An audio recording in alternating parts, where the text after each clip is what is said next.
Rev up your engines!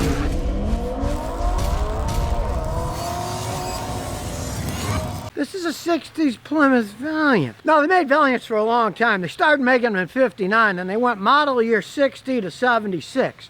They were originally seen as an economy car. They realized, oh, we got to make an economy car so the wife in suburbia can go to the grocery store. They don't cost much. Originally, these all came with a little slant 6 engine that could run forever. And in the case of these, if you're going to buy one, you want to look for rust. Now this one, the body itself isn't too rusted. The car's going to find this. The fenders will rot away. The header pipes are now blown out from rusting. Now that's not original. I want the original headers, as you can see, because Americans like doing that stuff. Realize the original Mustangs, they were just a 6-cylinder engine, but then everybody wanted a V8, so they started souping them up. This particular one, the guy added a V8 engine to the car. It is an original type engine. It's a 318 cubic inches. And he added it onto the vehicle as he added the 4-speed Hurst shifter and a different transmission because the guy likes zooming around. But you can see he didn't like wasting money either, so we still got stock split benches now. This has been recovered and then it wore out again over time. Of course, it didn't come with this big tachometer on it. It came with this little bitty speedo.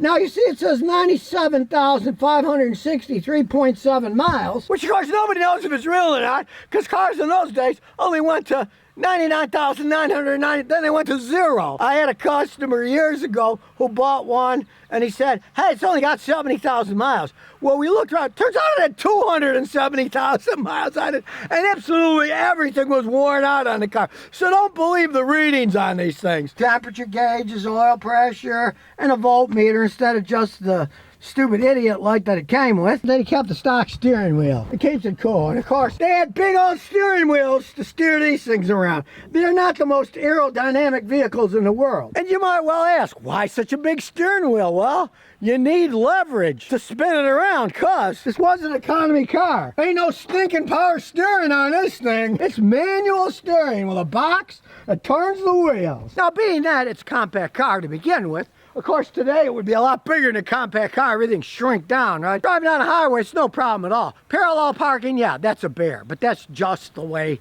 that it was in those days. I had a Ford Maverick that was a 70. It had no power steering.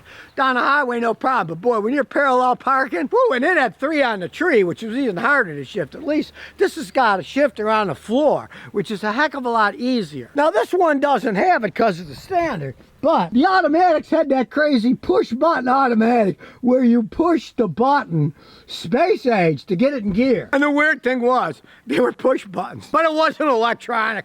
They were just a bunch of little levers that when you pushed would move it and they'd screw up and wouldn't go in reverse sometimes. And if you're thinking about buying one, then it's an automatic, definitely check that out.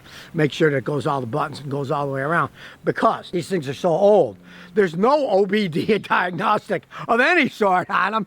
And if you're going to buy a used one, you need a mechanic like me to check it out because you're not going to get any data from any stinking scan tool. They don't exist for these things. Being that it was a compact car, but it was made for women to go to the grocery store in, you can see the trunk holds a lot of crap. You could get a lot of groceries in this trunk. It was made for hauling groceries. You could put a bunch of golf sets in there if you want to take it golfing, but really, that was frowned upon because this is supposed to be the wife's car. The husband's supposed to have the fancy one back in those days. Kind of the opposite now. Usually the wives get the fancy one, the men get the junker. Well, in those days, the men went to work and they had to keep up with the Joneses and have a nice car. And the wife got a nice little compact car to go playing tennis in or to go to the grocery store to pick the kids up at school. Of course, everybody had hubcaps in these days. Still got the original hubcaps for it too. That's kind of amazing. Now you see on the other fender, you can see down in there. Whee, there's my hands, right? You can put another fender on if you want. You don't have to. I mean, owner just told me that what happened to this one was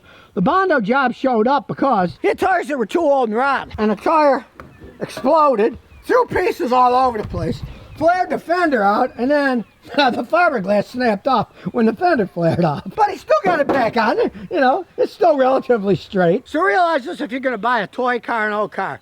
Do not trust the tires. They're old. Put new ones on. Now, thing about that too is, let's say it's a toy and you're not driving it much. You don't have to put super expensive tires on it because you're not going to be racing around all that much with these generally. You can put whatever tires you want on it. Just put new ones on every so many years because they will dry rot when you don't use them much. And it's dangerous. That luckily just did the fender, didn't cause any wrecks or anything. But always get rid of old dry rotted tires. Don't chance it, especially when they're 20 years old or more. So we're going to start her up. We can hear what this baby sounds like. But it's pretty loud, and of course that's because the headers came apart.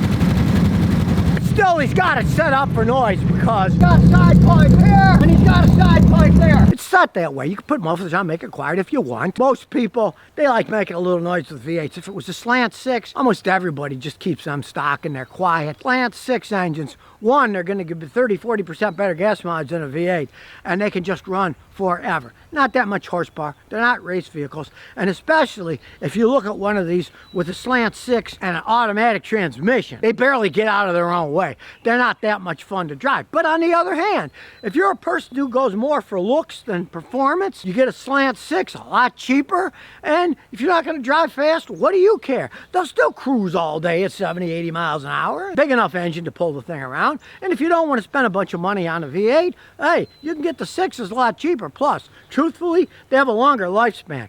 That was one of the best 6-cylinder slant engines ever made. They're not over-revved, they're not overstressed in a small car like this, and they can go forever. But really, listen to me, if you do want to have fun even with a 6, get one with a standard. Don't get one with an automatic. They're just too doggy with an automatic transmission. Now you might say, hey, this is an old car. It's from the 60s. Can you get parts for them? Oh, yes you can. This is just simple points of condensers. You can get them anywhere. Spark plug wires, you can get them anywhere. Water pump, you can get them anywhere. This is a 318 V8. They literally made millions of those things. And a lot of guys like souping them up. It was their high performance one. They had a special 318 that they souped up for the cops for the Valiants that were police cars. They could go pretty quick. Don't worry about getting parts for these things, and certainly don't worry about getting room to work. That's a lot of working room even on this V8. Now, notice one thing, okay? It's a BrakeMaster cylinder. It ain't got no stinking booster either. Now, that's one thing that it could have used, because my Maverick didn't have a booster either. It was manual brakes. Man, you had to stomp on that sucker when you were braking hard. It was a job. Compared to my Maverick, which was a 70, this is a 60, and it's got disc brakes in the front here. That makes a big difference. Now, this is a 66. 67 was the first year that disc brakes in the front were an option. So, the guy owned it for him had put these on, and from what I can see, it looks like he did a Chevy conversion, because it looks like they've got Chevy disc brakes in the front. It's a common conversion that a lot of people do, and believe you me, if you're gonna buy one, it's worth more when it's got the disc conversion. If you buy one with drums, my advice is, if you're real serious about making it an everyday driver and having more fun, put discs on the front. Now, this guy souped it up with a bigger V8, 4-speed tranny. It's still got drums in the back, and it stops perfectly fine. Just realize the rear brakes are mainly to keep your vehicle stopping straight. You really don't want your car to turn into a Molotov cocktail. Get a gas cap and stick it on there. That's just plain dangerous. So let's take it for a spin. Starting up. And we'll take it for a little spin. Here we go out into the open road. It does have a V8 in it now. I'll tell you one thing though, it sure smells like an old car. You can smell the fumes, especially with the side pipes. With that V8, this thing still got plenty of horsepower. We're not gonna gun it too much here because it does have a Warren U-joint on the drive shaft, and we don't want it flying off. That's the next thing he's gonna do. But like I say, it's not hard getting parts for him at all. Now you can see the economy nature of the car. The door cards are all coming apart. Plastic stuff's all gone, but the metal's still solid. And when you slam that door, cars don't sound like that anymore, which is one of the reasons they use more gas. They weigh a lot more too. They're solid, and they can talk all they want about crumple zones, but if you got a heavy car and you hit a light car, the heavy car is going to win because the kinetic energy is going to push through. You'll keep going, and the lighter car will get crunched in. So there is something to be said about weight in a car for safety of the people that are in the car itself, as long as you put the seat belts on, and yes, it has seat belts, versus a lighter weight car that has a crumple zone. If I was going to drive something like this all the time, it's only got lap belts. I'd put in better belts. I'd put in racing belts, because the lap belts, they'll hold you in, but you're going to be bouncing around. You're better with better seat belts. But since a lot of guys soup these up, there's plenty of aftermarket ones that you can get, racing belts or semi-racing belts that'll put you in a lot snugger, so you don't have to worry about flying through the windshield. So Plymouth Valiant went from being a Box housewife's car for getting groceries to screaming racing machines if guys wanted to set them up that way. And really, when you think about it, get these a lot cheaper than you can. Mustangs or anything. Guy bought this years ago for $5 grand with all those extras on it. He has fun. It's a fun drive around car. And he's smart. He doesn't drive it in the winter when the salt's on the road, because then it would just rot away. Realize, you get an old car like this that's rusted to begin with. You drive it in the winter with salt, it's going to fall apart in front of your very eyes. Keep it as a toy. Put it in the garage for the winter. Don't drive it around if you live in a salted area. But if you live in Texas, New Mexico, drive it as much as you want. It ain't going to bother. They don't use salt in the road there hardly at all, so it won't rot away any worse. And if you're a cheapskate like me, but you want one of these, hey, don't fix the fenders. Turn it into a rat car. Just spray it with primer that'll get it from rusting, and then clear coat the old paint, and it'll be a nice rat car. Sounds like a rat car, looks like a rat car. Plus, most places you don't have to worry about getting them inspected. Insurance on these things is dirt cheap because they're so old. You can have a lot of fun for a little money. If you pick something like this, instead of saying,